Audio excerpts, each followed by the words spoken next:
When everybody's heard about the bird.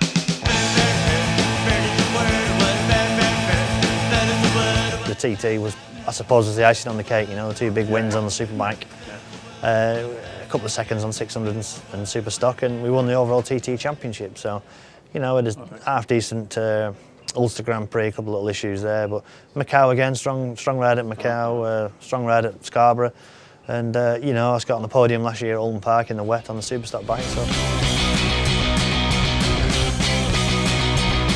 It was even busier this year. There was a couple of new bits and bobs on the go, especially with this electric bike that Mugen's made. That's a fantastic and interesting project, really. And I was over there a couple of weeks ago. I went to Montague. Went and tested it. We had a 2-day test there, and also one of the things that I've always wanted to do was go to the collection hall, the Honda collection hall. So, it was fabulous. I mean, you know, I'm an enthusiast deep down, and the history that's in the museum. They've got every single Honda motorcycle ever produced, and also every single racing bike they ever produced, right back from 1959 when they first come to the TT, which kicked off Honda as a brand, you know, and. All the winning bikes from 61 onwards, all the Honda 6s, 1255s, Honda 50cc twin. Yeah. I was like a kid in a sweet shop, you know. They had to drag me out, to be honest, get me by the collar and take me back to the track because I didn't want to leave, you know. But yeah, it was a bit of like an honour, really, and something. You know, in another 10, 12 years' time, we might all be on electric bikes, and I was one of the first to have a go on these machines over in Japan, where it's made. So. When they first started, I was up on the road taking the piss, you know, thinking, what are these lot doing and things like that. And I was ripping Rutter last year because he was going for that 10 grand under a mile whole lap. And I was stood on the road and I seen him coming. I was like 99.8 something, and I nearly pissed my pants because he was desperate for that 10 grand. And I said, you know, I never thought I'd be on one, but to be honest, it's something that I couldn't refuse, you know. It was 10 grand, yeah. You say 10 grand, but it's not all about that. Obviously you want to be. It's still fast enough to hurt yourself on the thing, you know. If you're doing 130, 40 mile an hour, which it's capable of doing, you're still going to do some damage if it goes wrong. And there's no way I would ride a heap of scrap, you know. It's definitely a bespoke factory motorbike. When you see it, you wouldn't believe it when you see it. It's absolutely stunning. It's carbon fibre, titanium, everything about it is absolutely full factory. So it just has a bank of batteries in the engine.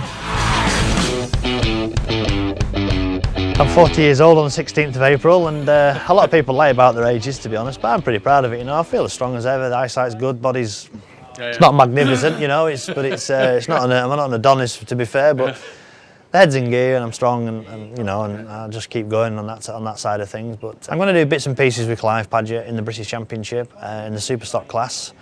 The one nice thing with Clive and his family and the team is the fact that there's no pressure. I can just basically do the events I want to do, you know. So I'm going to do whatever we fancy, really, you know. Plus the Northwestern TT for Clive on the 600 and Superstock, and then there's 5 rounds of the World Endurance Championship, taking us to 2 flyaways, Qatar and Suzuka, and one in Germany, a new one in Germany, Oschersleben, and the 2 French meetings, the Le Mans 24-hour and the Bordeaux 24-hour at Magny-Cours. So. You know, we have to do, you know, 850 laps. We get through 800 litres of fuel. We get through 27 sets of tyres. We have 9 rotors. And you know, you're up for 36 hours, so it's a real tough race, and it's quite obviously a challenging thing. But when you finish one, it's an achievement to actually finish it. You know, the bike did something like 25,400 gear changes. You know, so when you think you press that lever up and down that many times, something would break off it, and the bike went fantastically. You know, both 24-hour races and things. So it's interesting sometimes. You know, there's loads of French pissed up people laid all over the place when the race starts. They're all laid all over the place and they all disappear and set fire to everything and burn everything. And you have to ride through a bonfire for 12 hours. Sounds like the Wicker Man. Honestly, you wouldn't believe it. All the smoke's just coming across and you can smell burgers, sausages.